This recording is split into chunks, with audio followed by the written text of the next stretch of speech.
Lord, thou hast been favourable unto thy land.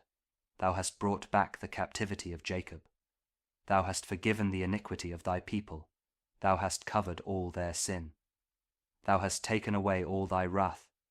Thou hast turned thyself from the fierceness of thine anger.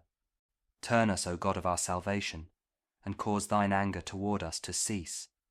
Wilt thou be angry with us forever? Wilt thou draw out thine anger to all generations? Wilt thou not revive us again, that thy people may rejoice in thee?